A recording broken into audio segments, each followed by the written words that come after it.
Hello and welcome to World Insight, coming to you live from Beijing on CCTV News. I'm your host, Tian Wei. On today's program, Australia braces for a special double election this weekend that could prompt a clean-out of both houses of parliament in a race too close to call.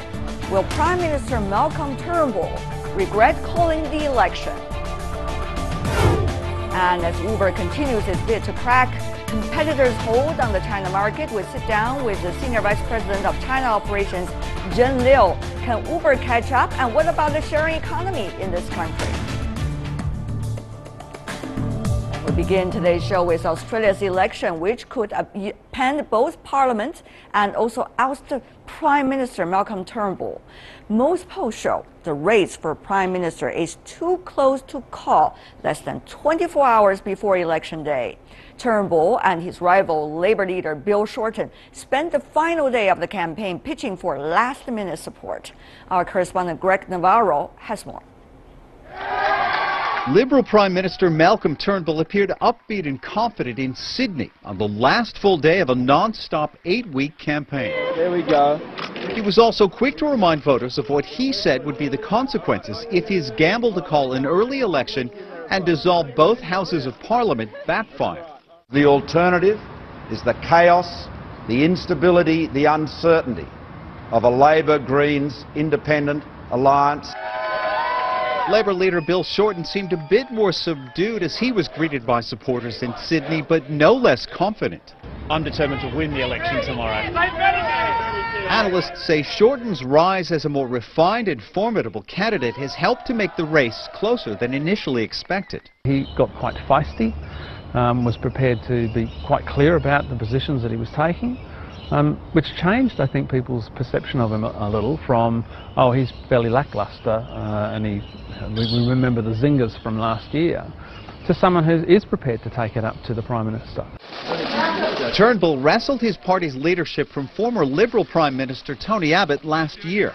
The successful investment banker and venture capitalist has tried to distance himself from his opponent by largely focusing on one issue, the economy. The volatile issues that we've seen in previous campaigns, for example, immigration, the way that that's being used in a politics way, in a political way, that's off the agenda.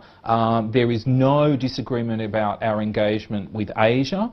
It's not even really a matter of degrees. It's Asia is the future. One of the biggest boosts for Malcolm Turnbull, especially during the final weeks of this campaign, could very well prove to be Britain's vote to exit the EU, especially in an election focused on the economy. Turnbull has repeatedly reminded voters of the need for stability in uncertain times. However, we managed to go through a whole series of Prime Ministers over the last 3 election cycles.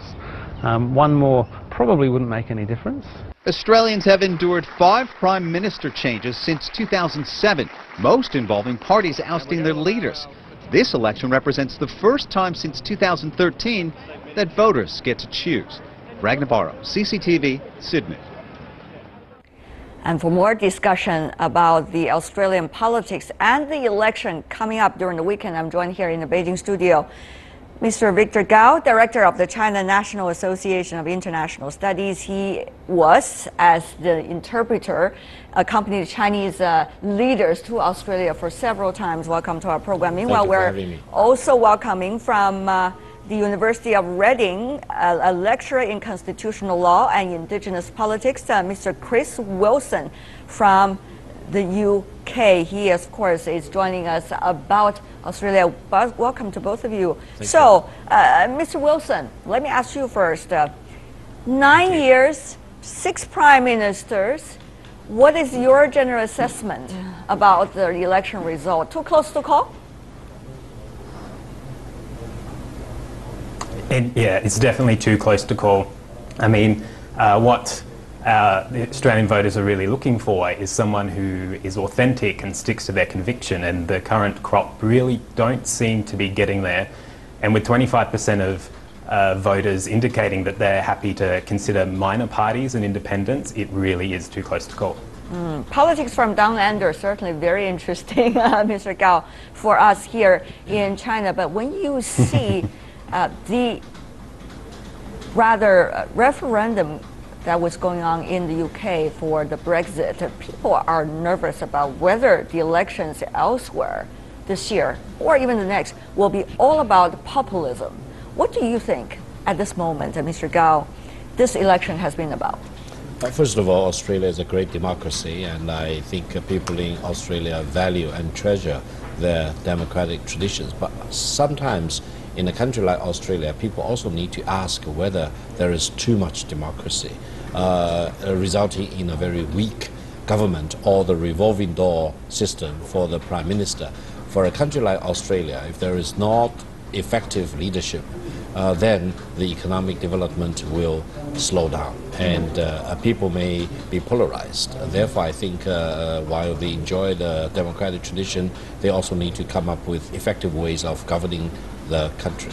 All right, and Mr. Wilson, last time when we checked the polls, 10 months after Prime Minister Turnbull came into the office, he's having about 70% approval rating. And now it has been dropping to about around 40%, and his rival is doing better than he used to be. So what do you make of this rather quite tight race at the very final stage, shall we say? So it's something that wasn't really predicted when Malcolm Turnbull ousted Tony Abbott to become leader. Tony Abbott was deeply unpopular with the general broader Australian electorate. Malcolm Turnbull was seen as someone of conviction. He'd been campaigning for some progressive views that were the opposite of those endorsed by his party, and there was a general hope that when he became leader that perhaps he could shift the party in some of those directions. Of course, Australian major political parties are very broad, and the leader's role nowadays tends to be managing the internal party and trying to keep them in step rather than convincing the voters. And Malcolm Turnbull's had to sacrifice a lot of his personal views in order to maintain that stability in government. Mr. Turnbull, right before the election, he was trying to advocate his idea to the public, rather to rally more support for himself, of course. He was talking about, Mr. Wilson, that the vote should not be about a protest vote. Everybody who votes in the election should consider their specific vote as the vote that is likely to make the final decision for the whole country. In other words, what people have to vote very responsibly, not out of sentiment or emotions.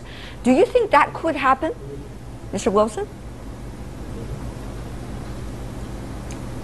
I think there's certainly scope for people not taking that advice. I think there's an overwhelming sentiment in the community to direct their preferences and votes to minor parties and independents who they see better reflect where the direction they want to see in the country, whether that be to more conservative parties or to more progressive parties. I think Malcolm Turnbull is really struggling with the prospect of a minority government. It's something that he didn't foresee, and he's trying to caution voters away from that.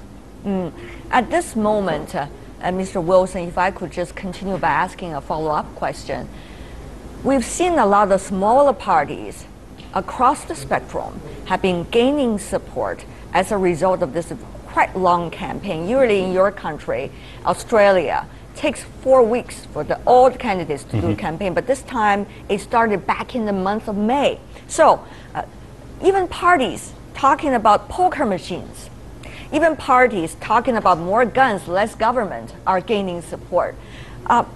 Is this a joke, or this is really a reflection of very strong sentiment coming from the voters? But have voters seen what happened in the UK in the Brexit referendum?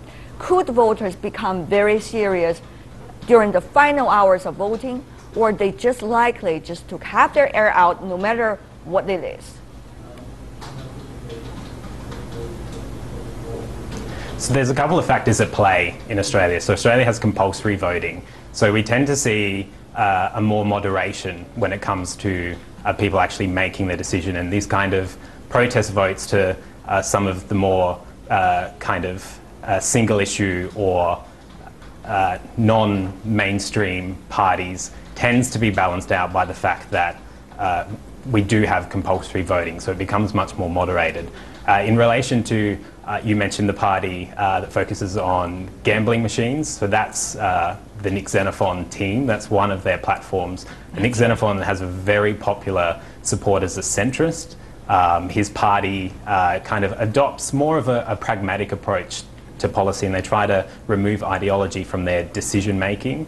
So there's a strong groundswell of support, particularly in South Australia, that's really catapulting his position through, particularly because in the last couple of election cycles he's been a really effective senator for South Australia. And from your perspective, Mr. Gao, sitting here in Beijing, listening to Mr. Wilson categorize the nature of politics in his country for us, how important it is for China as a regional player here in the Asia-Pacific region to make sure that Australians are electing a prime minister that is likely to be visionary, strategic enough to understand the importance Australia is likely to play in the region? Well, first of all, given Australians' democratic tradition, the system they have is very typically a parliamentarian democratic system. And given the special circumstances that Australia is in right now, it tends to actually elect a, relatively speaking, weaker rather than stronger government.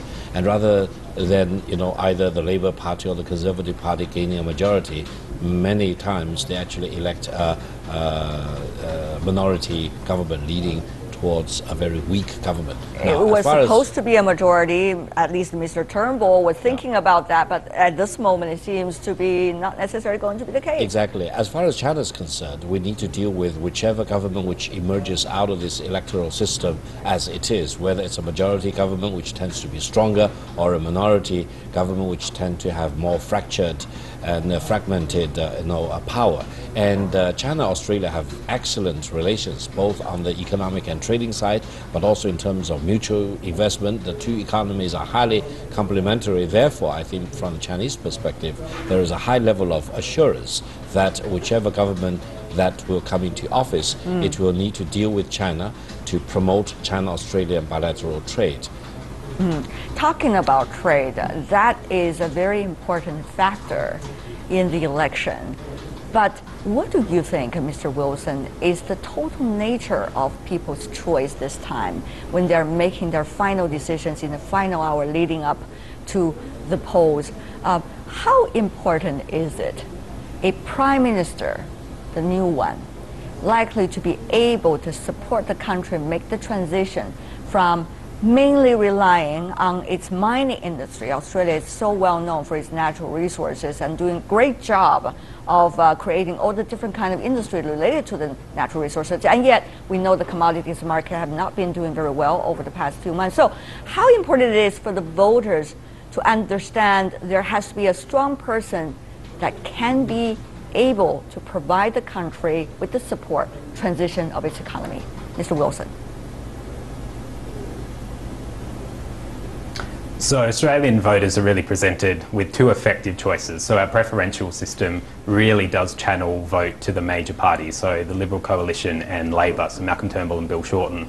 Malcolm Turnbull's presentation to the public has been based on a system of incentivising investment through corporate tax cuts, and strategic investment with a view for long-term change within the economy to deal with the teething issues with moving away from the mining-centric economy that Australia currently has. Bill Shorten and the Labor Party, however, to go back to the Brexit point, are pointing out that the government needs to adequately invest in health and education and the services people are using so that they can be productive and be able to make their own economic choices into the future and start to really include them in the political process so that they don't feel alienated, and we see the sort of activities that are happening elsewhere happening in the country. So that's really kind of... We're having some problems with the signals at this moment, so let me come back to the Beijing studio with Mr. Gao. We talk about the economic and trade factors between China and Australia. At this moment, of course, Australia is making its own transition from only based mainly on resources to more diversified exports. But how fast can we expect that to change? No, I think calling Australian economy purely or mostly a commodity-based economy may be a little bit inaccurate, mainly because in addition to commodities, which is the important pillar for the Australian economy, Australian farming, animal husbandry, for example, in quite a number of sectors, Australia is also very strong, and the products from the other sectors also account for a significant part of China-Australia trade. And as I mentioned, China-Australia economies are highly complementary. Therefore, I think the new government really need to reposition the Australian economy and to become more and more integrated and fully engaged with East Asia in particular, but Asia in general in the coming years and coming decades. Mr. Wilson, welcome back. I'm glad the connection works now. But when it comes to the economy, you seem to brush off the major differences between the two, but there are actually quite a lot of differences, even when it comes to natural resources, and what would that mean for the environment? For example, Mr. Shorten, coming from the Labour Party, was talking about the country's total electricity output by the year 2030. 50% of that should be coming from renewable resources, renewable energies. However, for Mr. Turnbull, that number by the year 2020 was rather 23%. Of course, there are a 10-year difference between that, but how much would that difference make to the voters for their understanding about the politicians' visions and about the politicians' pragmatism in dealing with issues? This is one of the consistent themes we're seeing lately in Australian politics, is that we have a kind of competition of targets between parties, and there's not really that kind of in-depth political discourse generally amongst the community of how that's to be achieved and whether those targets are ideal. The voters tend to be voting more in line with what they think aspirationally is the best thing to be aiming for. Well, what you're suggesting, Mr. Wilson, is that people don't care. People just heard the words, heard the number, they're happy with it, and that will be it. And they will forget it after the Prime Minister comes into the office. Is that what you're suggesting? I don't think it's that they don't care. I think that it falls back to, particularly with climate policy, we have a portion of the electorate that's concerned with the environmental impacts, so they favour higher targets, and we have a portion of the electorate that puts economic concerns at the forefront, and they vote accordingly based on where they fit. So I don't think it's a matter of not caring, I think it's a matter of starting point and emphasis. Well, that's true for every country, but what about for Australia? The percentage, for example, of voters who care about climate change. Australia has been quite a pusher about the climate change discussions, given your wonderful natural environment that you have. So how much really important is this issue? It varies from area to area. So the part of Australia where I was originally from, in South Australia, for instance, has just had a coal factory shut down and a coal mine shut down. So there's a lot of concern in those electorates about the transition to renewable energy, as that creates an economic lifeblood for those regions. Of course, in other areas and cities, the economic argument of taking a more pragmatic approach tends to win out a bit more. So it's very varied. Australia is a very large continent with a lot of resources and, of course, differing opinions as to how that best be managed. That's true. On the other hand, about international politics and regional politics, that's what China and other neighbors here in Asia Pacific mainly are looking at in Australia. What Mr. Wilson said just now, it seemed to suggest when it comes to international policy, there's not that much difference. But what kinds of approach is China looking forward to seeing for the future when it comes to a new administration? Well, first of all, on the economic and trade side, definitely there is high expectation both here in China as well as in Australia that China and Australia need to intensify their efforts to promote greater cooperation, greater economic integration between the two important economies. We know that, but what about politics-wise, geopolitics-wise? After all, Australia is an ally of the United States in the region.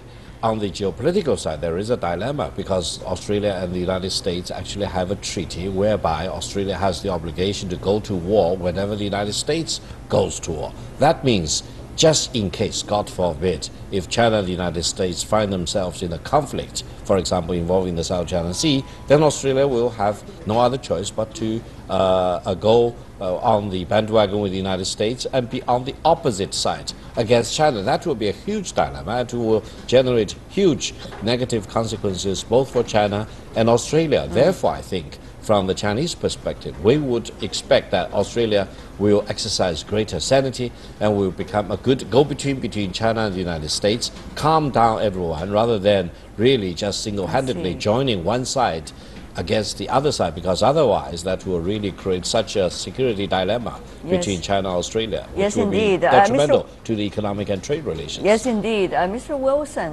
what do you think about this issue? I mean, has South China Sea, international relations, geopolitics, Asia-Pacific security coming up in the election season discussion at all? And also, what will be this balance Australian politicians, those sitting in the Prime Minister's office, needs to take if we have the appropriate one being in the office? So it's definitely been spoken about. It hasn't taken front and centre. Foreign relations tend not to take front and centre in Australian domestic politics.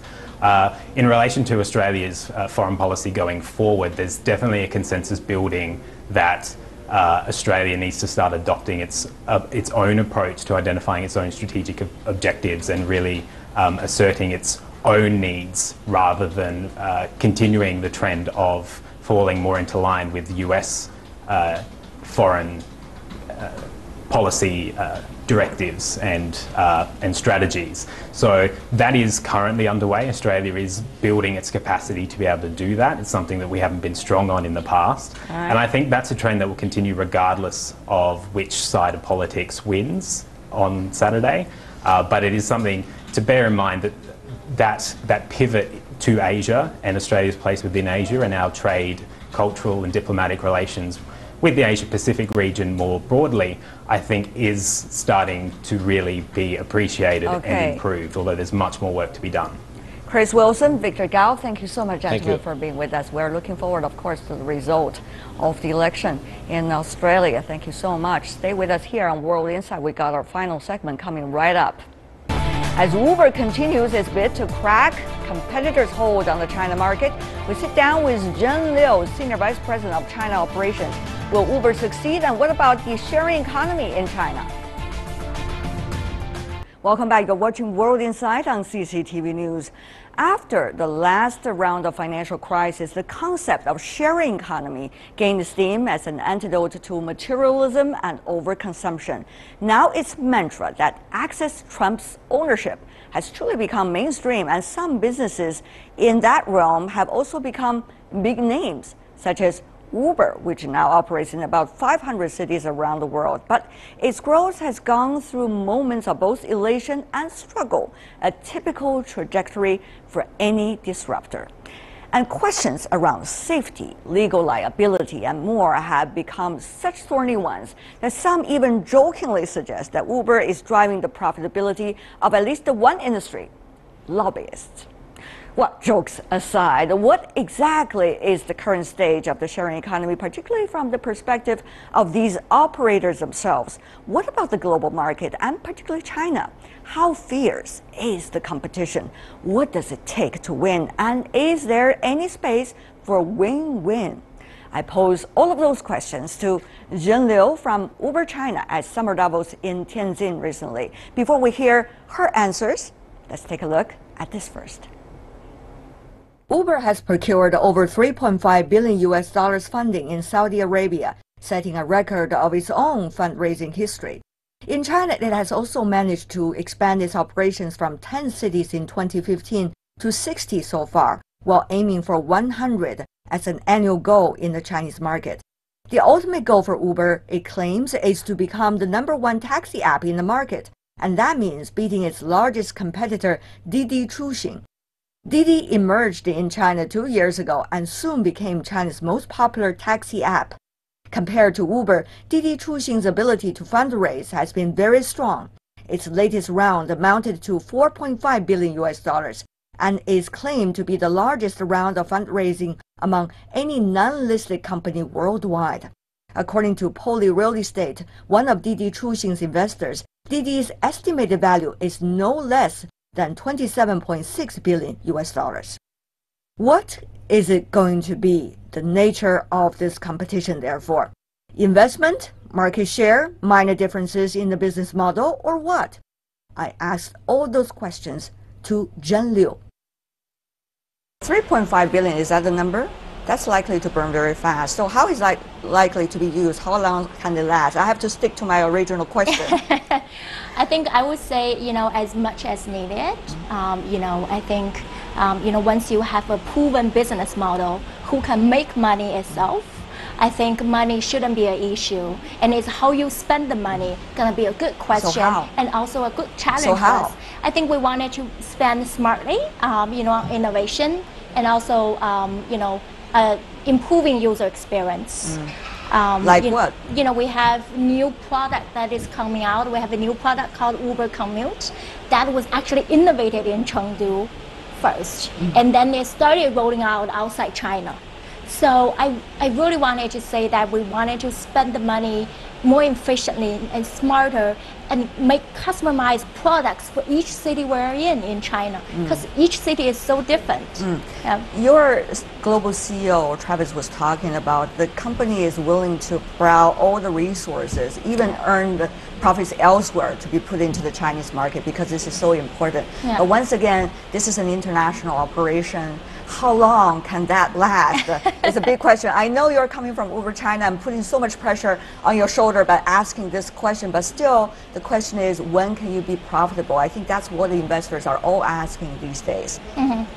I think, if I may, I would say, Uber China is 2 years old, and Uber Global is 6 years old. This is a sixth year, and I think, we still need a lot of guidance, and also actually we have the benefits of leverage the resource we have from Uber Global to help us grow faster. And maybe next year we'll be more independent and we'll be able to independently, financially and economically. So I think, this is the early stage, and next year let's talk about, maybe in some of the cities that we're, doing much better than we are right now. Like what? Like which city? We want to have a preview. We do discover that in the third and fourth tier cities we're entering this year, that the growth is actually more rapid than, quicker than when we entered into those older cities or first and second tier cities. I think mainly because of 3 reasons. One is the user habits. Right. They get very used to, using cell phone. No one really wave on the road and try to get a taxi.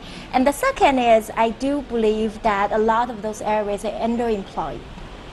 The Renmin University just released a report.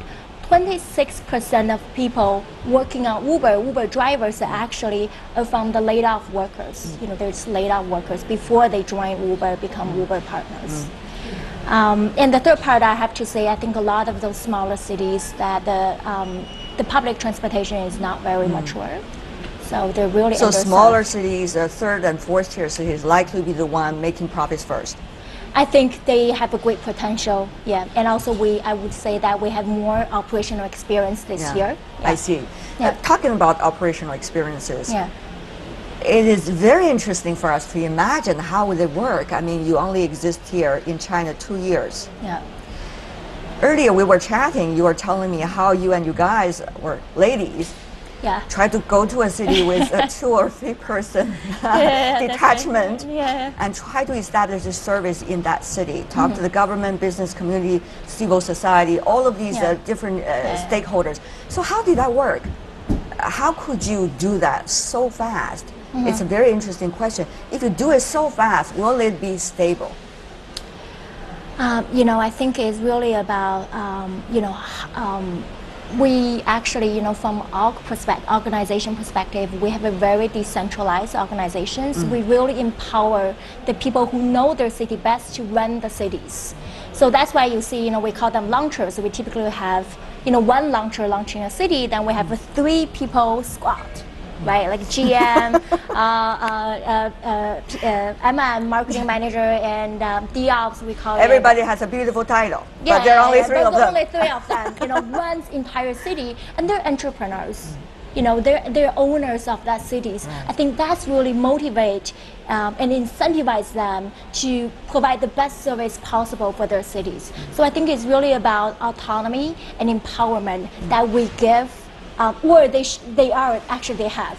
Yeah, let's You sound like an executive manager, and you are, but I know at the very beginning you and your people tried every city yourself. So tell me about 1 or 2 anecdotes or stories of you going to the cities, work with different players. How did that work? I have to say, before I joined Uber, I was a lawyer. Yes. Does it help? I think so. Sometimes I can be logical and structured when I make arguments. But I have to say that, I'm really at the very beginning of my career, we only have 50 people, and I really just go to the cities and help out the fires they have to work with, to solve problems. And nowadays I have to say, my life is a lot better and easier is because I think the city teams are more independent and they can solve problems themselves. Yeah. Jen Liu, as the Senior Vice President at Uber China, her daily work is thinking about and working on the company's business development strategies and government relations. Her earlier experiences of being a corporate counsel at a Silicon Valley law firm advising tech companies both in the US and in China on fundraising, mergers and acquisitions, and IPOs certainly helps. Furthermore, her coming from a well-known Chinese entrepreneurial family doesn't hurt either, at least in creating some media fanfare, particularly when the public realized that her cousin, Jin Liu, is the president of Didi Chuxing, Uber China's largest competitor in the taxi apps market. Zero-sum game when Uber and Didi Chuxing are competing in China? I wouldn't really compare these two because I think it's not comparable. Because you are the weaker party in China? No, I think I think the focus of what we're doing is different. I think we started off, as a lot of people know, we started off using a dynamic pricing system to match demand and supply. So I think it's all about technology and efficiency. We're not really interested into a lot of heavy lifting offline components. And plus, in addition to that, what I always say is I think different founders sometimes will lead the company into different paths. What do you mean? I think Travis, as you know, the CEO and the co-founder of Uber Global, he was engineer. He's an engineer, and so he is. I always call him the product lead for entire Uber China, and Uber Global, of course.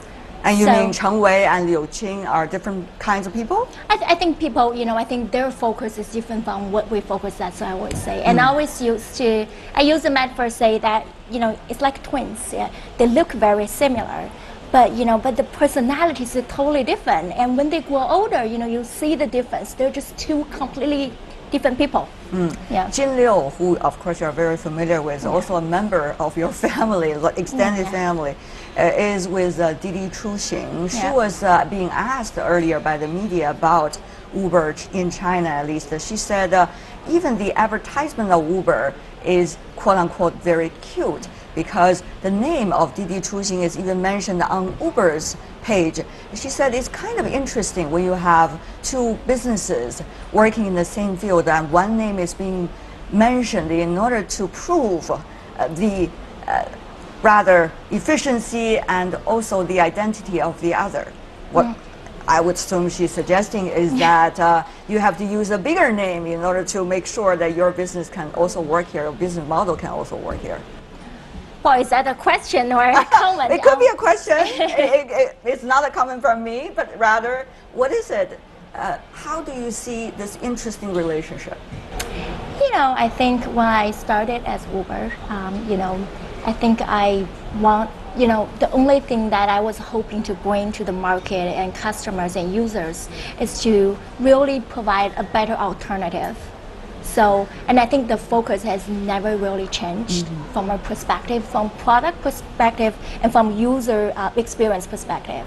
So we will always wanted to focus on user's choice and user's experience. And I have to say, I wanted to become the preferred choice of everyone in this room, everyone who attended this ballroom. You know, Whether it's going to be so much competition within a family, because you and Jin Liu both are of the same family. Great two ladies. What is it like for you to compete in such a highly intensive pool while knowing very well that I'm competing with my beloved sister? I think when you really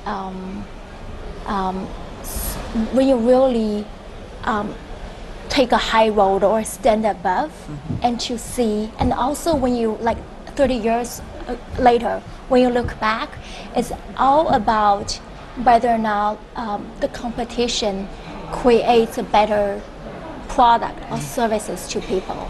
And I think even today, you know, when we talk about the product services we're doing, the most excitement we have is really not about the market share, you know, how many trips we did and the market share goes up or goes down. It's about how many drivers we put on the road and how much convenience we bring to the people. That's a passion, and that's the beauty of working at Uber or being an insider at Uber. So you don't care the competition? You don't care there's intense air in the family at the dinner table? Because there is none. Oh, really? Okay, that's I don't interesting. think so, yeah. All right, and before we go, final question here. Sharing economy is even being mentioned by the Chinese Premier Li Keqiang during his speech at the Summer Davos in Tianjin this year. But it has always been, some would argue, idealistic. Because sharing economy, when you look at its interpretations worldwide, is supposed to have everyone as the equal partner and player on this platform, and also talking about democratic, democratize rather the whole platform, because everybody needs to have a place. So, but many say this is too idealistic to be realized. As a practitioner on the front line yourself, what do you make of this term? Is this too abstract for us at this moment, or this is really likely to be the trend? I think I have to really put it into our content, the business we're doing. I think sharing economy is very much about the entrepreneurial economy, because everyone is the owner working on its own terms to make a better living for themselves. For example, Uber drivers. They're not our employees. They're just, we call them driver partners, right? Partners. And when they open the app, they can start it working. And when they want to spend their time with their family, they close up that app. So I think it's very much less about the entrepreneur, and they're entrepreneurs on their own terms in their own lives. And also, you know, talk about, you know, put in a product perspective. You know, we do have a product called Uber Pool. It means multiple passengers, riders gonna share a car, you know, to point A, point B, point C. So I think the sharing economy is about leveraging the existing resources we have and make it more efficient and cost effective. We've seen issues when sharing economy, the new idea, is being practiced. For example, here in China, there are different regulations concerning the transportation industry and some of the other industries. Of course, you are here to break the barrier, but at the same time to challenge others' interests as well. So how that is likely to be done coming from your own trade, and also internationally as well, because we've heard cases coming from India in which some Uber passengers were certainly hurt, women were raped. Of course, these could be sporadic cases, but what do you make of these negativities related to the new development of the so-called sharing economy? You know, I think, you know, I really I would like to treat myself as an entrepreneur as much as possible. You are. You know, and I do think that the vision of entrepreneur is to really look in the long term whether or not the things you believe, the faith you are holding for, are consistent with, you know, what the city wanted or what people want. And I think we all wanted the cities with, you know, less congestions, better transportation, better tools to drive people. and less pollution. And I think we have a lot of common grounds and believe with the city regulators and the policymakers and the people who live in the city. I think that's really gave me confidence, and I'm very optimistic about the future. That eventually, I think what we want is the same. Yeah, and that gave me a lot of hope, faith, and also spirit of continuing the journey. Yeah. Liu Jun, it's such a pleasure to have you. Usually when we meet, you're in your jeans and rolled up sleeves of the shirt. Today. Can-do spirit, and today's different, but Yeah. I certainly see a very different side of Liu Jun. Such a pleasure to have you. All the best. It's an honor Thank to you be so here. much. Thanks. Thank Yeah. you.